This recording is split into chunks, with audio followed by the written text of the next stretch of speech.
ತಸ್ಮೈ ಸ್ವಲೋಕಂ ಭಗವಾನ್ ಸಭಾಜಿತಃ ಸಂದರ್ಶಯಾಮಾಸ ಪರಂ ನ ಯತ್ಪದಂ ವ್ಯಪೇತ ಸಂಕ್ಲೇಶ ವಿಮೋಹ ಸಾಧ್ವಸಂ ಸಂದೃಷ್ಟವದ್ಭಿರ್ವಿಬುಧೈರಭಿಷ್ಟುತಂ ಅದರ್ಶಯತ್ ಸ್ವಕಂ ಲೋಕಂ ಬ್ರಹ್ಮಣೇ ವಿಷ್ಣುರವ್ಯಯಃ ಯಸ್ಮಾತ್ ಪದಾತ್ ಪರಂ ನಾಸ್ತಿ ಯತ್ರ ಮುಕ್ತಾಃ ಉಪಾಸತೆ. ಶ್ರೀ ಗುರುಭ್ಯೋ ನಮಃ. 2ನೇ ಸ್ಕಂದದ 9ನೇ ಅಧ್ಯಾಯ, ಅಲ್ಲಿ 9ನೇ ಶ್ಲೋಕ ನಾವೀಗ ನೋಡ್ತಾ ಇರೋದು. ಅದರಲ್ಲಿ ಈ ಹಿಂದೆ ಭಾಗವತ ತಾತ್ಪರ್ಯದಲ್ಲಿ ಏನು ಪಾಠ ಇದೆ ಅಂತ ಅನ್ನೋದನ್ನು ವಿಮರ್ಶೆ ಮಾಡಿ ನಾವು ನೋಡಿ ಮುಗಿಸಿದ್ದೀವಿ. ಇನ್ನು ಆ ಲೋಕ ಯಾವುದು ಅಂತ ಅನ್ನೋದನ್ನು ನಾವು ನೋಡಬೇಕಾಗಿದೆ. ತನ್ನ ಲೋಕವನ್ನು ಭಗವಂತ ತೋರಿಸಿದ ಅಂತಿದೆ. ಅದಕ್ಕೆ ಸ್ವಲೋಕಂ ಅಂದರೆ ಶ್ವೇತದ್ವೀಪಂ ಅಂತ ಅರ್ಥ ಬರೆದಿದ್ದಾರೆ ಯಾದವಾರ್ಯರು. ವಿಜಯಧ್ವಜರು ಆ ಶ್ಲೋಕದಲ್ಲಿ ಬರೆದು ಹೋದರೂ ಕೂಡ ಮುಂದೆ 24ನೇ ಶ್ಲೋಕದಲ್ಲಿ ಹಾಗೆ ಅರ್ಥ ಮಾಡಿದ್ದಾರೆ ವಿಜಯಧ್ವಜರು. ತತ್ರ ಏವಂ ವಿಧೇ ಶ್ವೇತದ್ವೀಪಾಭಿಧೇ ಲೋಕೆ ಮುಕ್ತ ಸಭಾ ಮಧ್ಯೆ ಮುಕ್ತೈ ಸಂಸೇವ್ಯಮಾನಂ ಅಂತ ಹೀಗೆ ವಿಜಯಧ್ವಜರು ಅಲ್ಲಿ ಅರ್ಥ ಮಾಡಿದ್ದಾರೆ. ಇಲ್ಲಿ ಶ್ವೇತದ್ವೀಪ ಅಂತಲೇ ನಿರ್ದಿಷ್ಟವಾಗಿ ಯಾಕೆ ಅರ್ಥ ಇಟ್ಕೋಬೇಕು ಅನ್ನುವುದು ಒಂದು ಸಮಸ್ಯೆಗೆ ಕಾರಣ ಆಗ್ತದೆ. ಅದು ಜಿಜ್ಞಾಸೆಗೆ ವಿಷಯ ನಮಗೀಗ. ಅದನ್ನು ವೈಕುಂಠ ಅಂತ ಅರ್ಥ ಮಾಡಿದ್ದಾರೆ ಬೇರೆ ವ್ಯಾಖ್ಯಾನಕಾರರೆಲ್ಲ. ವೈಕುಂಠಾಖ್ಯಂ ಪರಂ ಶ್ರೇಷ್ಠಂ ಅಂತ ಶ್ರೀಧರರು ವ್ಯಾಖ್ಯಾನ ಮಾಡಿದ್ದಾರೆ.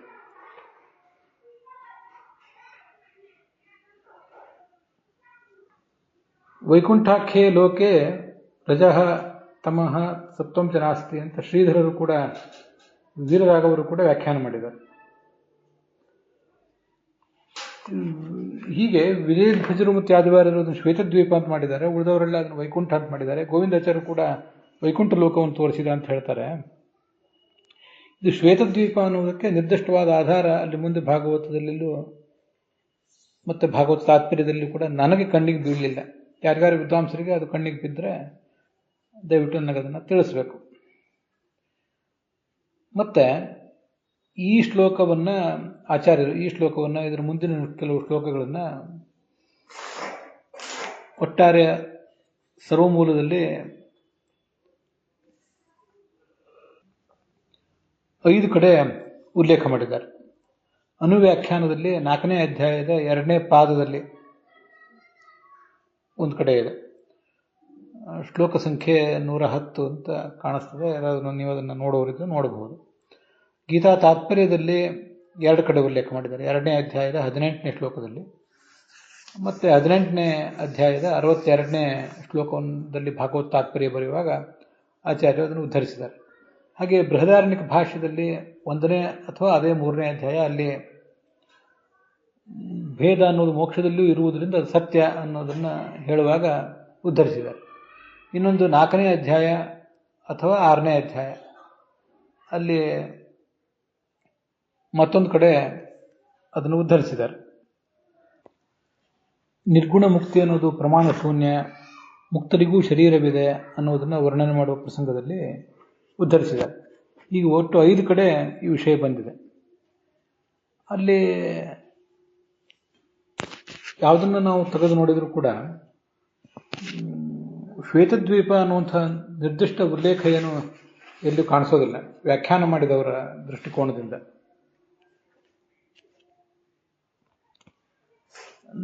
ತತ್ ನವರ್ತತೆ ಯತ್ರ ರಜಸ್ತಮಸ್ತಯೋ ಅನ್ನುವ ಅನುವ್ಯಾಖ್ಯಾನದ ಒಂದು ಉಲ್ಲೇಖ ಏನಿದೆ, ಅಲ್ಲಿ ಯತ್ರ ಅಂದರೆ ಲೋಕೆ ಅಂತಿಷ್ಟೇ ಅರ್ಥ ಬರೀತಾರೆ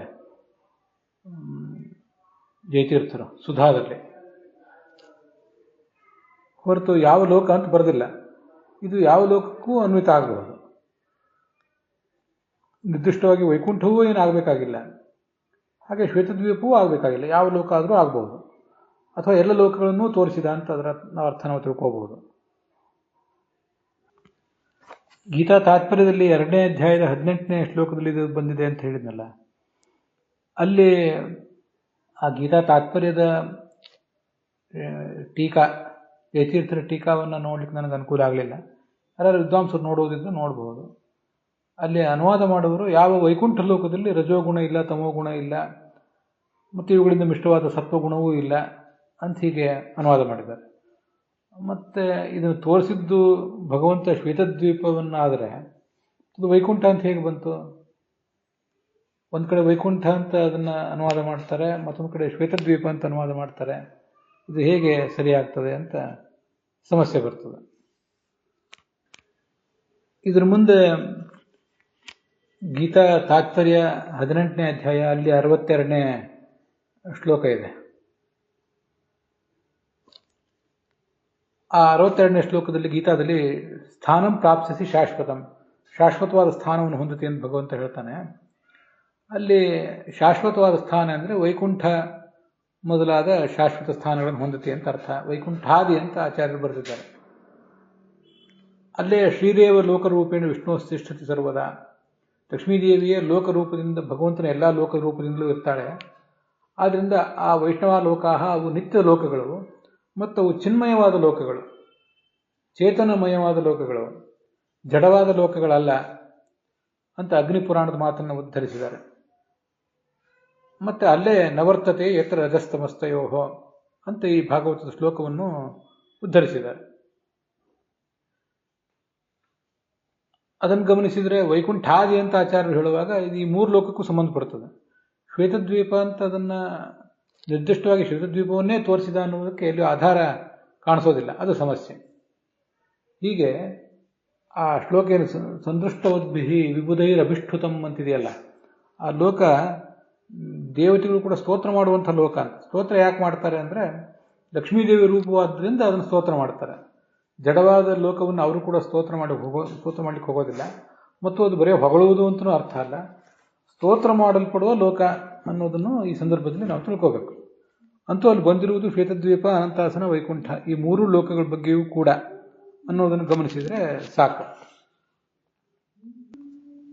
ಬೃಹದಾರಣ್ಯಕ ಭಾಷ್ಯದಲ್ಲಿ 3ನೇ ಅಧ್ಯಾಯದಲ್ಲಿ ಭೇದ ಅನ್ನೋದು ಮೋಕ್ಷದಲ್ಲಿಯೂ ಇರುತ್ತದೆ, ಆದ್ದರಿಂದ ಸತ್ಯ ಅಂತ ಹೇಳುವ ಪ್ರಸಂಗದಲ್ಲಿ ಈ ಶ್ಲೋಕಗಳನ್ನ ಆಚಾರ್ಯ ಉದ್ಧರಿಸಿದಾರಲ್ಲ, ಅಲ್ಲಿ ಆ ಶ್ಲೋಕವನ್ನು ಅಂದರೆ 9ನೇ ಶ್ಲೋಕವನ್ನು ವಿವರಿಸಲಿಕ್ಕೋಸ್ಕರ ಹರಿವಂಶದ ಒಂದು ಶ್ಲೋಕವನ್ನು ಆಚಾರ್ಯ ಹೇಳಿದ್ದಾರೆ. ಯತ್ ಅಂದರೆ ಯಸ್ಮಾತ್ ಅಂತ ಆಚಾರ್ಯ ಅರ್ಥ ಮಾಡಿದ್ದಾರಲ್ಲ, ಅದನ್ನು ವಿವರಿಸಲಿಕ್ಕೋಸ್ಕರ ಹರಿವಂಶದ ಮಾತನ್ನು ಹೇಳಿದ್ದಾರೆ.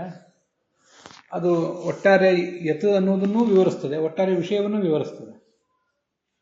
ಚತುರ್ಮುಖ ಬ್ರಹ್ಮನಿಗೆ ಭಗವಂತ ತನ್ನ ಲೋಕವನ್ನು ತೋರಿಸಿದ. ಯಸ್ಮಾತ್ ಪದಾತ್ ಪರಂ ನಾಸ್ತಿ, ಯತ್ ಅಂತ ಭಾಗವತ ಹೇಳಿದರೆ ಅದನ್ನು ಯಸ್ಮಾತ್ ಎಂಬುದಾಗಿ ಹರಿವಂಶ ಸ್ಪಷ್ಟವಾಗಿ ಪಂಚಮಿ ವಿಭಕ್ತಿ ಅಲ್ಲ, ಪಂಚಮಿ ಅರ್ಥವುಳ್ಳದ್ದು ಯತ್ ಅನ್ನೋದನ್ನು ತಿಳಿಸಿದೆ. ಅಲ್ಲಿ ಮುಕ್ತರು ಆ ಭಗವಂತನನ್ನು ಉಪಾಸನೆ ಮಾಡ್ತಾರೆ ಅಂತ ಬಂದಿದೆ. ಮತ್ತೆ ಕೇವಲ ಭಗವಂತನ ಲೋಕ ಅಂತ ಮಾತ್ರ ಅಲ್ಲಿದೆ, ಸುಖಂ ಲೋಕಂ ಅಂತ ಹರಿವಂಶದಲ್ಲೂ ಕೂಡ. ಅಲ್ಲಿ ಹರಿವಂಶ ಯಾಕೋ ಶ್ವೇತದ್ವೀಪವೋ ಮತ್ತಾವುದೋ ನಿರ್ದಿಷ್ಟ ಲೋಕ ಅಂತ ಅಲ್ಲೇನು ಬರಲಿಲ್ಲ, 3 ಲೋಕಗಳನ್ನು ತೋರಿಸಿದ ಅಂತ ಅದರ ತಾತ್ಪರ್ಯ ನಾವು ತಿಳ್ಕೋಬಹುದು. ಮುಂದೆ ಅದೇ ಬೃಹದಾರಣ್ಯಕ ಭಾಷ್ಯದ 6ನೇ ಅಧ್ಯಾಯದಲ್ಲಿ ನಿರ್ಗುಣ ಮುಕ್ತಿ ಪ್ರಮಾಣ ಶೂನ್ಯ, ಮುಕ್ತರಿಗೂ ದೇಹ ಇದೆ ಅಂತ ಹೇಳುವ ಪ್ರಸಂಗದಲ್ಲಿಯೂ ಈ ಶ್ಲೋಕವನ್ನು ಆಚಾರ್ಯರು ಉದ್ಧರಿಸಿದ್ದಾರೆ. ಆದರೆ ಅಲ್ಲೇನು ವಿಶೇಷ ಅರ್ಥಗಳನ್ನು ಬರೆದಿಲ್ಲ.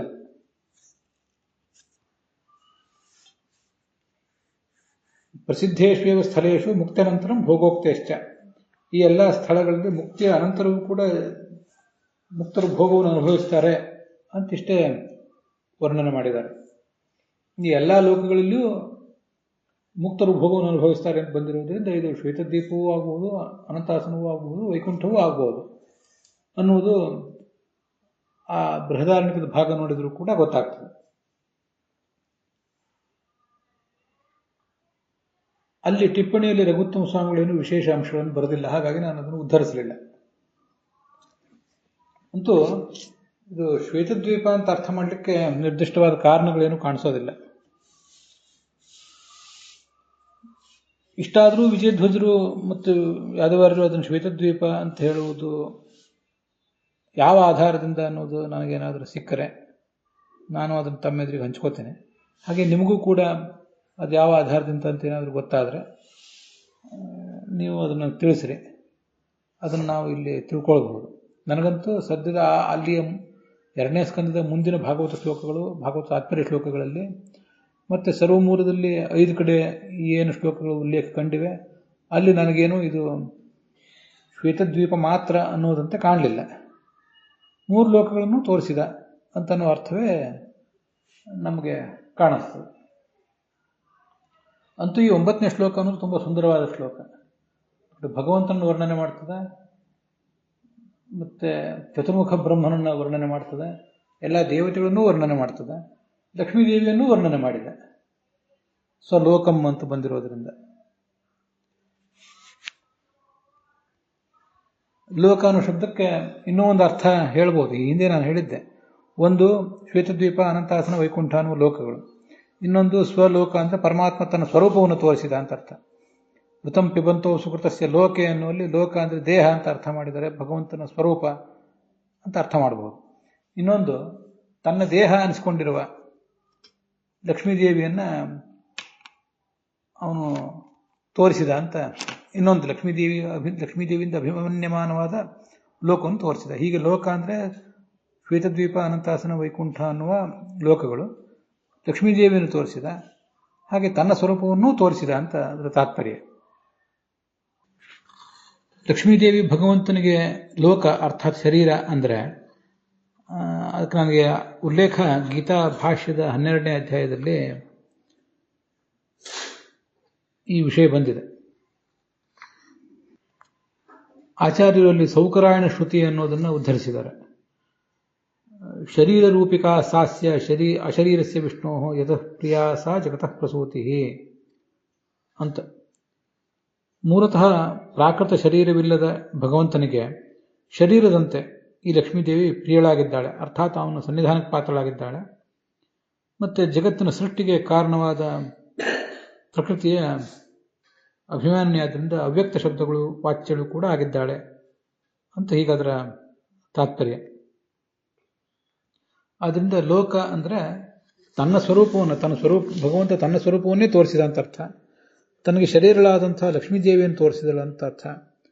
ಮತ್ತು ಆ ಶ್ವೇತದ್ವೀಪ, ಅನಂತಾಸನ, ವೈಕುಂಠ ಅನ್ನುವ ಲೋಕಗಳಿಗೆ ಅಭಿಮಾನಿನಿಯಾದ ಅವಳ ಸ್ವರೂಪವೇ ಆದಂಥ, ಅಭಿಮಾನಿ ಅಂತ ಹೇಳೋದಕ್ಕಿಂತ ಅವಳ ಸ್ವರೂಪವೇ ಆದ ಆ ಲೋಕಗಳನ್ನು ತೋರಿಸಿದ ಅಂತ ಅರ್ಥ. ಇಷ್ಟನ್ನು ನಾವು ಈ ಶ್ಲೋಕದಿಂದ ತಿಳ್ಕೋಬಹುದು. ಭಗವಂತನನ್ನು, ಭಗವತಿಯನ್ನು, ಚತುರ್ಮುಖ ಬ್ರಹ್ಮನನ್ನು, ಉಳಿದ ದೇವತೆಗಳನ್ನು ವರ್ಣನೆ ಮಾಡುವ ತುಂಬ ಸುಂದರವಾದಂಥ ಒಂದು ಶ್ಲೋಕ ಇದೆ. ಅದರೊಂದಿಗೆ ಇವತ್ತಿನ ಈ ಭಾಗ ಸಮಾಪ್ತ ಆಗಿದೆ. ಹುಸಿಯ ನಾಡಿ ಹೊಟ್ಟೆ ಹೊರೆವ ವಿಷಯದಲ್ಲಿ ರಸಿಕನೆಂದು ಹುಸಿಗೆ ಹಾಕಿದರು ಇನ್ನು ಹೃಷಿಕೇಶನೇ, ಈಶನಿನ್ನ ಶರಣ ಭಜನೆ ಆಸೆಯಿಂದ ಮಾಡುವೆ, ದೋಷರಾಶಿ ನಾಶ ಮಾಡು ಶ್ರೀಶಕೇಶವ. ಶ್ರೀಕೃಷ್ಣಾರ್ಪಣ ವಸ್ತು.